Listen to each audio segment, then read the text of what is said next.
Tem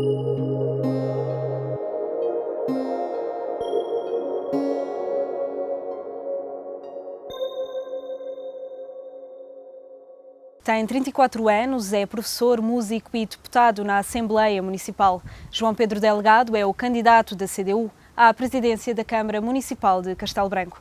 Muito boa tarde. Olá, boa tarde. Muito obrigada por ter aceito esta entrevista. Obrigado. Estamos aqui no Mirador do Castelo. Porquê que escolheu este sítio para a sua entrevista? O Mirador do Castelo tem algumas coisas que me agradam muito e que nos agradam muito. O Mirador do Castelo, em primeiro lugar, é um mirador sobre a cidade. Conseguimos ver a cidade com todas as suas belezas e com as coisas menos boas que a cidade tem, portanto conseguimos avaliá-la na sua globalidade. E conseguimos ver também a zona rural do concelho, ou uma parte da zona rural do concelho, que é a parte que dá para a Gardunha, que dá para a barragem de Santa Águeda, que dá para a barragem de Marateca, que são áreas que nós entendemos que é necessário desenvolver e para as quais é necessário criar algumas redes de apoio. E, para além de tudo isto, está num sítio que é bastante simbólico para a cidade, é o Castelo, onde se encontra a Igreja de Santa Maria, uma igreja muito bonita, que tem uma história muito importante para a formação e para o desenvolvimento da nossa cidade. Daí que achei que podia ser um lugar simbólico, nada de nenhuma razão política especial, apenas um lugar central na cidade e no concelho, o qual nós queremos desenvolver. Portanto, algo que não é apenas urbano, mas que também tem uma vista grande sobre a zona rural do concelho. Aqui de deputado municipal a candidato à autarquia albicastrense, como é que isto aconteceu? Bom, o deputado municipal tem... O trabalho de deputado municipal é um trabalho muito interessante porque estamos dentro de todos os assuntos que ocorrem na autarquia. Eu fui deputado municipal nos últimos 4 anos pela CDU. Mas não estive lá sozinho, ou melhor, eu era o único eleito, na realidade. Era bom que estivéssemos mais e julgo que o nosso trabalho foi bastante positivo e isso é reconhecido por todos os agentes autárquicos. O nosso trabalho na Assembleia Municipal. De qualquer forma, o trabalho que eu lá fiz era impossível tê-lo feito sozinho. Sem o apoio dos meus camaradas do PCP e da CDU e dos Verdes. Isto porque... Portanto, desculpe só interrompê-lo, esta é uma candidatura de coligação. É uma candidatura da CDU, portanto, o Partido Comunista Português, Partido Ecologista aos Verdes, Intervenção Democrática e outros amigos que se querem juntar a nós. O que se passa é que todas as nossas decisões e todas as nossas ações são coletivas. Eu nunca me representei a mim próprio na Assembleia Municipal e não me represento a mim próprio nesta candidatura. Represento um coletivo de pessoas e as opções, o nosso programa, as nossas propostas, as nossas críticas são resultado de decisões coletivas. E são decisões coletivas como, eu dou-lhe um exemplo, na Assembleia Municipal nós estamos a discutir algum assunto sobre o PDM, eu não sou engenheiro civil, nem sou arquiteto, são assuntos que são difíceis para mim. E, portanto, o que é que nós fazemos? Nós fazemos uma reunião entre todas as pessoas da organização autárquica do nosso partido e, nessa reunião, há pessoas que são engenheiros civis e que são arquitetas e que percebem e que me aconselham e trocamos ideias sobre o assunto e a decisão coletiva final é a decisão que eu levo à Assembleia Municipal. No fundo é a mesma coisa nesta candidatura. Nenhuma das nossas propostas me saiu da cabeça de uma forma unívoca ou individual. São propostas discutidas, são propostas comuns e coletivas a uma diversidade de pessoas que estão na CDU e a representar os seus setores sociais. Na CDU temos pessoas do ensino, temos pessoas do comércio, temos pessoas da indústria, temos pequenos comerciantes, temos trabalhadores, temos operários, desempregados, reformados e, portanto, todas estas sensibilidades acabam por desaguar num programa coletivo comum. Falou de propostas, sim. Peço desculpa por interrompê-lo. Diga. A vossa candidatura assenta em 3 pilares fundamentais. Fale-me um bocado deles e sim. Também dessas propostas que estava a enunciar. Os pilares fundamentais estão à volta da nossa candidatura em Castelo Branco e também são um pouco aquilo que se pode rever nas candidaturas autárquicas da CDU ao longo deste país.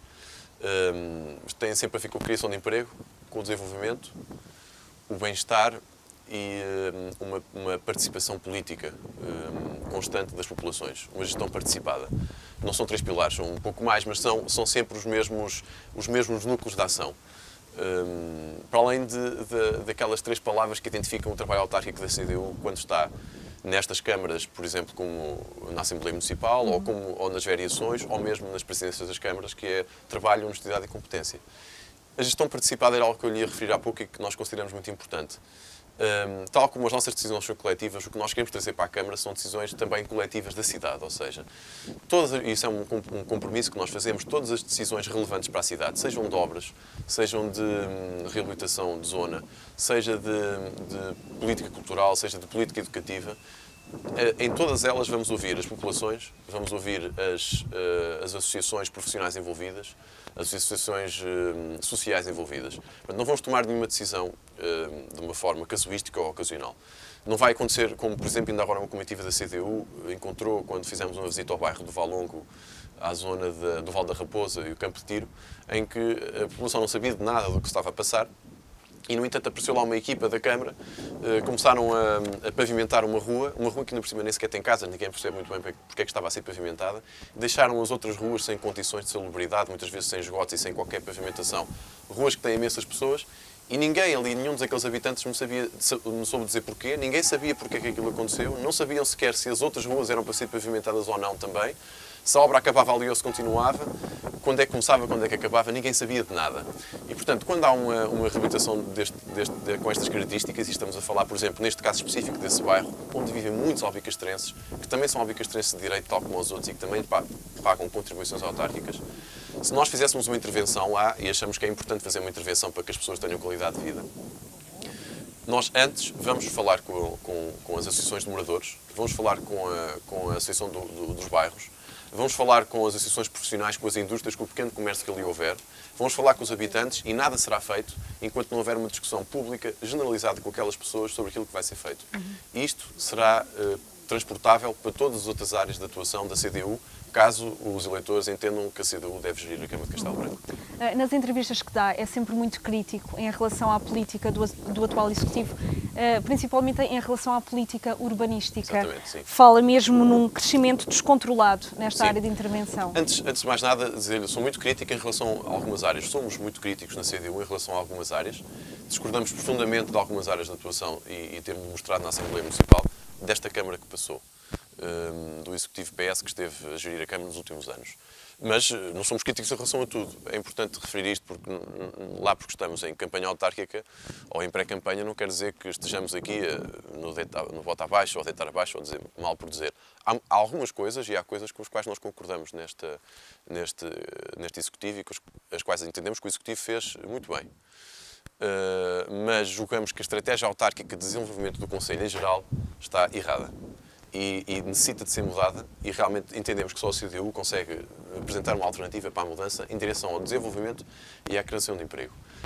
Há dois aspectos muito importantes, tanto no desenvolvimento como na questão urbanística que referiu. Na questão urbanística, efetivamente, houve muitos erros. Não houve uma planificação ao longo destes anos daquilo que se queria fazer para a cidade. E houve, através, por exemplo, do programa Polis, houve uma descaracterização profunda daquilo que ligava as pessoas à sua cidade. O Parque da Cidade, que era uma zona maravilhosa desta cidade, foi completamente destruído e neste momento é uma zona constituída praticamente por pedra polida, tal como o antigo Passeio Verde, que era algo que fazia parte da personalidade da cidade. Uma zona com a qual as pessoas se ligavam muito. É evidente que precisava de reabilitação, sim, precisava, mas precisava com muito mais cuidado. Era absolutamente essencial não descaracterizar e manter as características e a personalidade destas zonas. Isto não foi planificado, não foi pensado, não foi discutido com as pessoas. Se tivesse sido discutido com as pessoas, nenhum albicastrense tinha aceitado aquilo que se fez na Devesa, digamos, como se chamam as docas secas e no antigo Passeio Verde. Nenhum albicastrense tinha aceito que se tivesse destruído o Parque da Cidade da forma como se fez. E, portanto, julgamos que a política urbanística é algo que é importante rever, é algo que é importante pôr ao serviço das pessoas e é algo que é importante discutir com as pessoas. Eu dou-lhe um exemplo, por exemplo, o enorme número de prédios devolutos que há na zona histórica, prédios muitas vezes de grande dimensão, pequenos palacetes. Alguns já recuperados. Alguns já recuperados. A Câmara tem feito uma política boa nesse aspecto de compra de habitações para reabilitar e arrendar.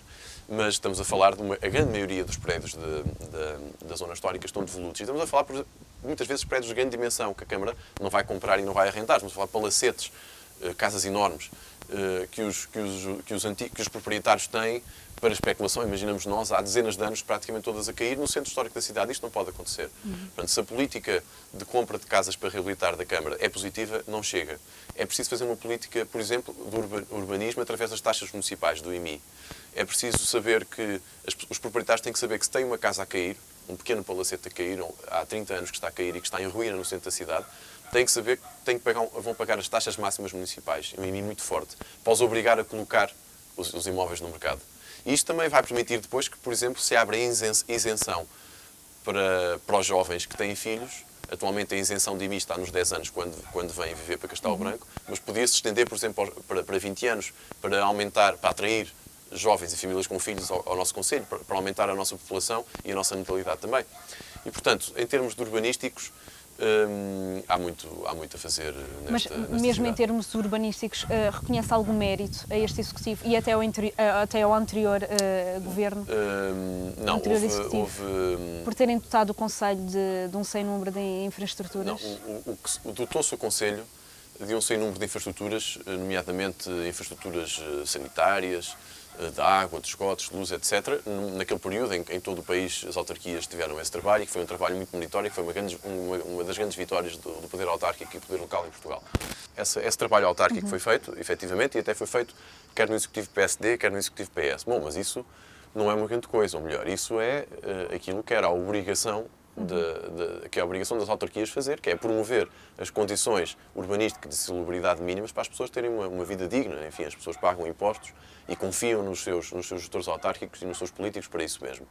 Quanto às infraestruturas, houve infraestruturas importantes que ultimamente foram construídas. Mas, vamos lá ver, há muitas que são completamente inúteis.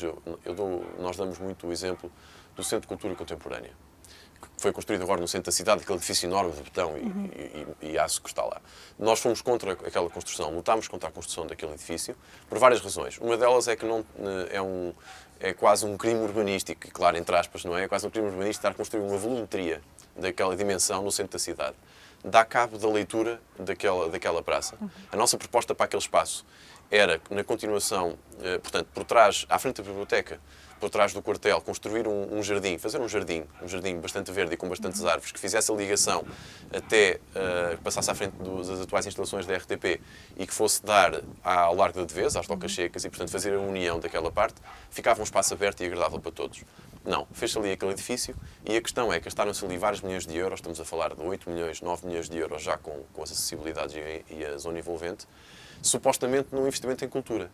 Mas vamos lá ver, não há mais criação cultural em Castelo Branco por causa daqueles 9 milhões de euros terem sido gastos ali. Eu ia lhe perguntar exatamente isso. É um homem ligado às artes? Sim.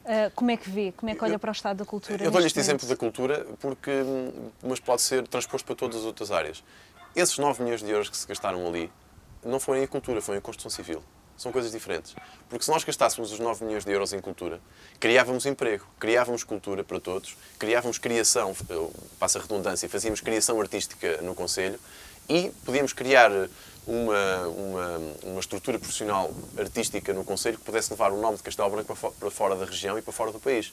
Eu estou-me a lembrar que com 9 milhões de euros dava, por exemplo, e falando da cultura, para ter uma pequena orquestra profissional durante 25 anos.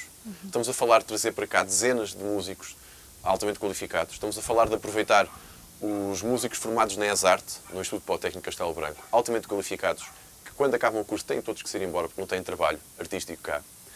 E estamos a falar de criar emprego. Esses músicos iriam trazer para cá os seus filhos, iam pôr os filhos nas escolas. As escolas iam ter que contratar mais professores. Isso cria economia. O que é que cria mais economia? Gastar 9 milhões de euros num edifício ou gastar 9 milhões de euros ao longo de 25, 30 anos em estruturas profissionais artísticas. O que é que desenvolve mais a cultura? É a nossa proposta, não incomoda propriamente o custo monetário, mas a forma como foi utilizado. Exatamente. A questão é, a gestão financeira tem sido feita de uma forma correta. A Câmara tem dinheiro para investir. A questão é que, estrategicamente, ou melhor, a Câmara não tem nenhuma estratégia de investimento. Investe em betão. Investe em betão na cultura, investe em betão no desporto, investe em betão na saúde, investe em betão na educação. Mas depois, no fim, vamos ver, não temos mais cultura, não temos mais desporto, etc. E a questão está aí.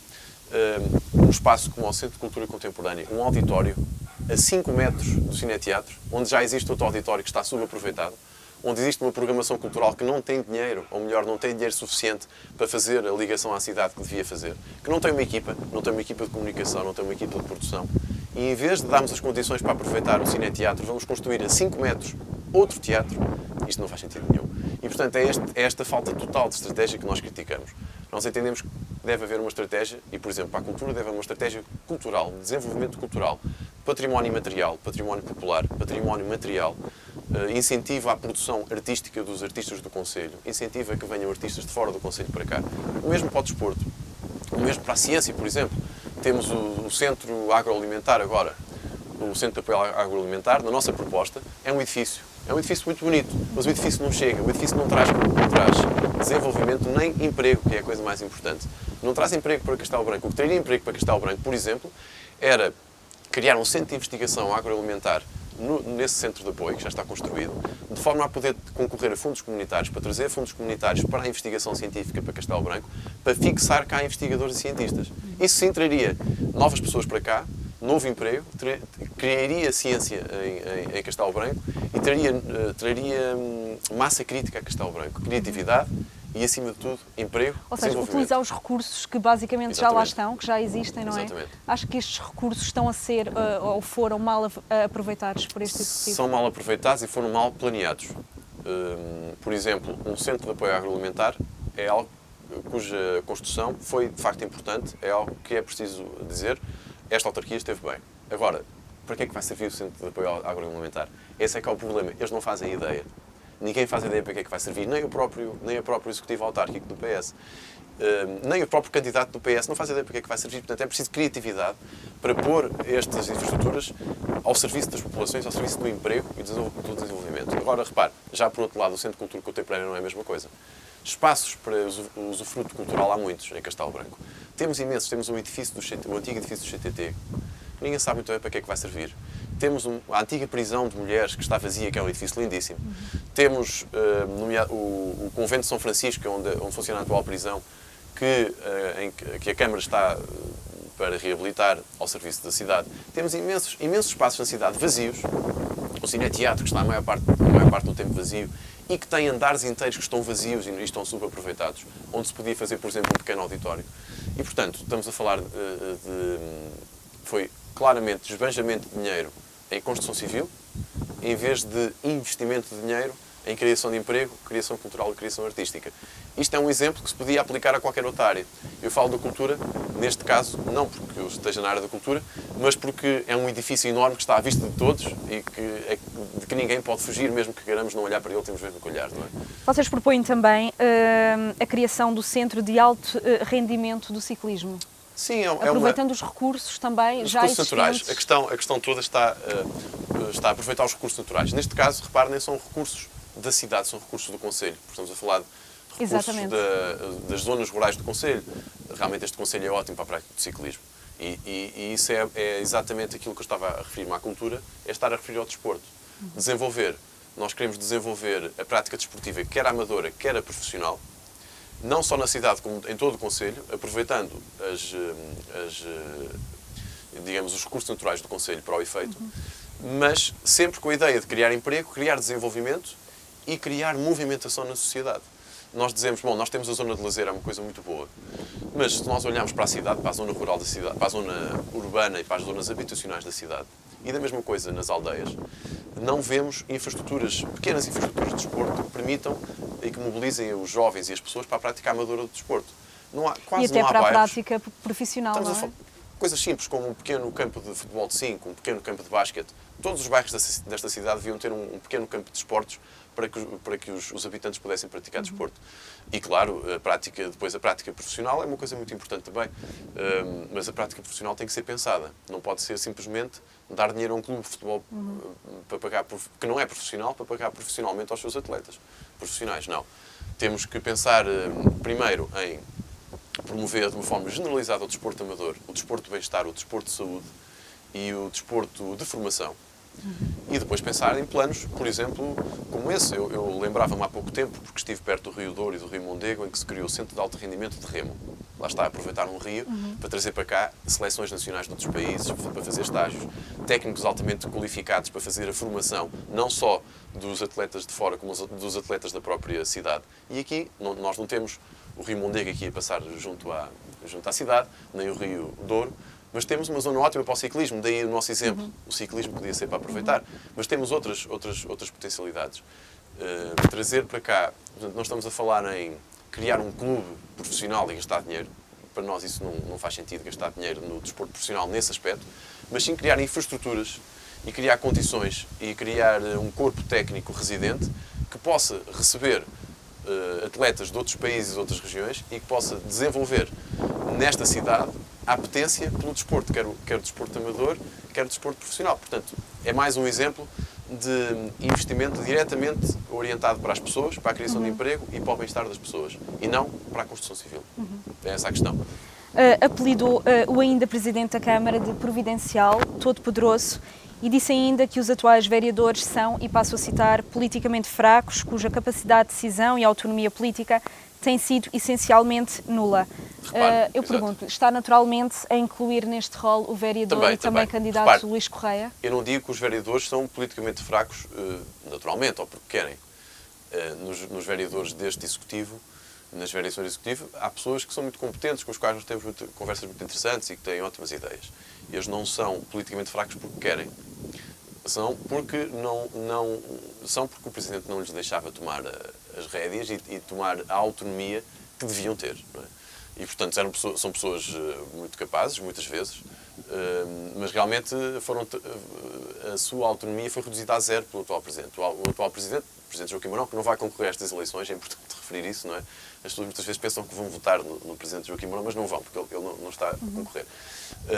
Assumia para si toda e qualquer decisão, desde a mais pequena decisão, nada passava pelos vereadores. Isto, claro, é profundamente errado. Nós não acreditamos em pessoas providenciais. Para nós, a delegação de competências é muito importante, seja nos vereadores, seja nos presidentes de junta, seja nos diretores de departamento, seja nos chefes de divisão, seja para permitir que os trabalhadores autárquicos façam o seu trabalho com autonomia, e os técnicos, não é? E realizam o seu trabalho com autonomia, sem estar um presidente sempre em cima a mudar tudo o que eles fazem. Um presidente não sabe tudo, todas as divisões, nem pode saber. E se quiser meter em tudo, todas as divisões, todas as variações, vai dar asneira. Porque, na realidade, vai sair alguma coisa que não é planificada e que não é consistente. Para muitas coisas é preciso que haja o conhecimento técnico profundo dos diretores de departamento ou o conhecimento técnico profundo dos vereadores. E o conhecimento político também. Portanto, eu não digo que são politicamente fracos. Foram politicamente fracos sempre. Isto faz também com que tenham muito pouca experiência na gestão autárquica. Qualquer vereador deste Executivo que passou tem tanta experiência em gestão autárquica como qualquer outra pessoa que não tenha sido vereador. Porque, na realidade, eles não fizeram um trabalho de vereadores. Não tiveram um trabalho político autónomo. E, portanto, são pessoas cuja experiência autárquica não é aquilo que se poderia esperar. E isto, claro, quando falo disto, falo diretamente do vereador, do vice-presidente Luís Correia, que é o candidato Luís Correia, que é candidato pelo PS, agora à Câmara Municipal de Castelo Branco. E quando me fez essa pergunta, julgo que também se estava a dirigir aí, como é evidente, não pensemos que tem mais experiência autárquica, de gestão autárquica do que qualquer outro, ou que tem mais capacidade política de qualquer outro dos candidatos. Não tem. Até pela vicissitude de ter estado num Executivo em que havia um Presidente todo-poderoso, com coisas boas e com coisas más, com vantagens e com desvantagens, se bem que essa parte de ser todo-poderoso não tem vantagens nenhumas. Compromete-se a devolver aos albicastrenses a condução democrática dos seus destinos. Acha que a população não tem este controle há 16 anos? Não tem. Era exatamente isso que eu estava a referir quando dei, por exemplo, o exemplo do bairro de Valongo. Ou quando dei o exemplo do Parque da Cidade ou da Devesa. Se fosse perguntado à população, a população não queria. E se fôssemos perguntar à população aquilo que eles queriam, aquilo que a população queria fazer em determinadas áreas, em determinadas zonas, eles iam responder coisas que não foram feitas. Há coisas muito importantes a fazer em Castelo Branco. Há bairros habitacionais que estão completamente num estado limite de degradação. E essas pessoas também são albicastrenses e também merecem que os seus arruamentos sejam arranjados, também merecem ter árvores, ter passeios, ter qualidade de vida nos seus bairros. E se nós formos perguntar a essas pessoas se querem ter a Devesa como está agora, ou como estava antes, Eles vão dizer que preferem como estava antes. Se vamos perguntar a essas pessoas o que é que acham mais importante, fazer o Centro de Cultura Contemporânea ou dar-lhes condições urbanísticas de qualidade de vida e transportes públicos para se deslocarem ao centro da cidade, o que é que eles vão responder? Queremos condições de vida no nosso bairro. A propósito Essa é a disso questão. mesmo. É preciso contactar com as pessoas. A propósito desse contacto, compromete-se a não tomar nenhuma decisão relevante, já o mencionou aqui, Exatamente. sem previamente ouvir as opiniões e interesses das populações, associações laborais, sindicais, professores e empresariais, representantes dos bairros, aldeias e freguesias e outras instituições. Isto não será utópico? Como é que se faz isto numa gestão autárquica diária? Muito. Eu posso lhe dar imensos exemplos. As autarquias de CDU fazem sempre isso. É uma regra universal das autarquias de CDU. E posso dar imensos exemplos em que isso funciona mesmo. Mas até há câmaras que não são CDU e que fazem isso. Eu lembro, eu como sou músico, enfim, já corri o país todo a fazer concertos e a tocar. Eu lembro que uma vez estive num concerto, que estávamos num auditório, e o concerto era às 3 e teve que se atrasar meia hora, porque estava a haver uma reunião do Presidente da Câmara com toda a população, ou melhor, com a população interessada em deslocar-se lá para discutir essa questão, sobre as obras que se iriam fazer num bairro habitacional a seguir. As pessoas estavam a perguntar, e aquela rua vai ser como? Mas vai ter árvores? Qual vai ser o espaço de estacionamento? Eu acho que não devia ser assim, que devia haver menos espaço de estacionamento ou que devia haver mais espaço de estacionamento. É muito importante este diálogo, não é nada utópico. Eu vou-lhe dar um exemplo. Num país como nos países europeus faz-se assim. Na Alemanha, uma obra não demora 4 anos. Uma obra demora 4 anos a ser discutida e depois demora 2 meses a fazer. Não é? Tal como em França. Aqui não. Aqui a obra demora 5 minutos a ser discutida e depois demora 5 anos a fazer. Porque depois as pessoas queixam-se e depois tem que se alterar já durante a obra e depois vai-se lá e levanta-se o pavimento e põe-se um novo. Portanto, é isto que nós queremos evitar. E isto também tem custos. Custos para a cidade e custos financeiros. E custos sociais também. E custos económicos. E, portanto, não é utópico. É uma questão, para nós, é a mais básica gestão democrática. Nós estamos a utilizar o dinheiro das pessoas para investir na cidade onde as pessoas vivem e nós fomos eleitos pelas pessoas. Portanto, o mais básico de tudo é perguntar-lhes aquilo que elas entendem que é justo e que não é justo para a vida delas, na cidade delas. Qual é a expectativa da CDU em termos de resultados? A nossa Aumento expectativa, do número de mandatos? A nossa expectativa é pôr o nosso plano em prática. Se o conseguirmos, o nosso plano autárquico, os nossos projetos, se o conseguirmos a bem das populações, muito bem. Se não conseguirmos, teremos na oposição a fazer tudo para conseguir. Os objetivos nacionais da CDU nas eleições são sempre mais votos, mais eleitos.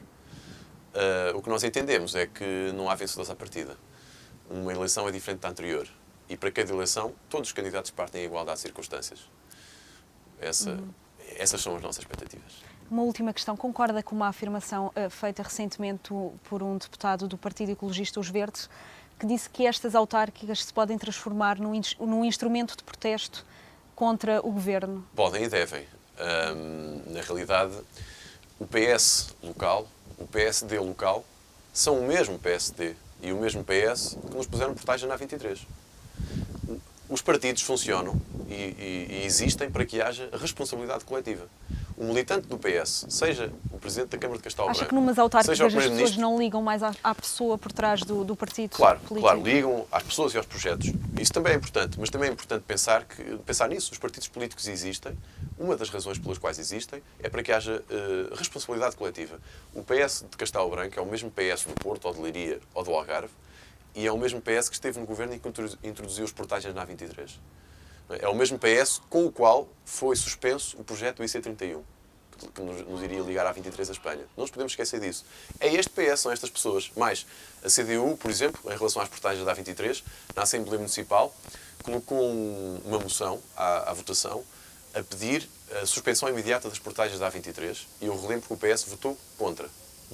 O PSD que está a concorrer aqui pode dizer que não tem nada a ver com o Partido Nacional. Mas logo isso já é um bocadinho esquisito, porque uma pessoa que está a atrair a confiança do partido que lhe está a pagar a campanha, não é? É algo estranho. E a mesma coisa com todas as outras candidaturas do PSD por esse país fora. O PSD é o mesmo partido que nos está a roubar com impostos. Não é? É o mesmo partido que está a encerrar as escolas, está a encerrar os centros de saúde, que quer encerrar as maternidades em Lisboa, que quer encerrar, que está a encerrar as direções regionais, por exemplo, na agricultura e na nossa região. É o mesmo partido que quer, neste momento, colocar portagens em toda a A23, mesmo nos troços que atualmente não têm portagens. É o mesmo partido que não quer construir a barragem do Alvite, nem quer construir o IC31. E é o mesmo partido que mandou cancelar unilateralmente em encerrar o call center da Segurança Social cá em Castelo Branco. O candidato do PSD em Castelo Branco é o representante destas pessoas. E o candidato do PS em Castelo Branco é o representante das pessoas que também no Governo tomaram estas medidas altamente gravosas para Castelo Branco. Portanto, sim, a deputada dos Verdes tem muita razão. É uma ótima alternativa, é um ótimo momento para dar um cartão amarelo ou vermelho ao Governo. Quer deixar uma mensagem aos albicastrenses? Sim, tenho todo o gosto, sim, claro.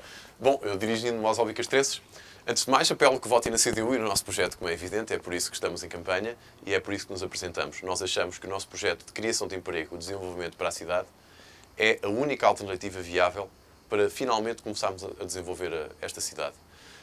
Relembrar também às pessoas que o Presidente Joaquim Mourão não se está a candidatar. Há 5 partidos a candidatar-se e eu apelava a todos que, antes de votarem, sinceramente, antes de votarem, fossem ler os programas e as propostas eleitorais dos 5 partidos. Estou certo que, quando o fizerem, vão perceber que o projeto mais consistente e que agrada e que agradará a todos os albicastrenses e que fará com que nós possamos ter mais emprego, mais desenvolvimento, melhores salários, mais bem-estar, será o da CDU. Portanto, apelar ao voto na CDU e agradecer aos albicastrenses e a si também por esta entrevista. Muito obrigado. Obrigada. Boa tarde. Muito obrigada. Boa tarde.